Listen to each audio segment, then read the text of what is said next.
আসেন আপনাদেরকে দেখাই আমি কিভাবে রসগোল্লা বানাই। নরম সফট আর মুখে দিবেন আর খেয়ে ফেলবেন, মানে এক জায়গায় 4-5টাও খেয়ে ফেলতে পারবেন। তো এগুলো আমি ছানা বানাইছি আগে। ছানা কিভাবে বানাইছি ডিটেলস যদি জানতে চান কেউ অবশ্যই কমেন্টস করবেন, আমি ফুল রেসিপি আর কি দিয়ে দিব। তো এখানে ছানাটা আমি মিষ্টির মতো বানিয়ে নিছি, সবগুলো এক সাইজে বানাতে হবে।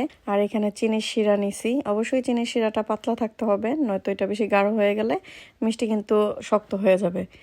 চিনি শিরাটা যখন বলক চলে আসছে আমি একটা একটা করে দিয়ে দিছি, একেবারে কিন্তু সব মিষ্টি একসাথে দেওয়া যাবে না। তো এটা দেওয়ার পরে আমি হালকা হাতে একটু নেড়ে দিচ্ছি যেন ভেঙে না যায়।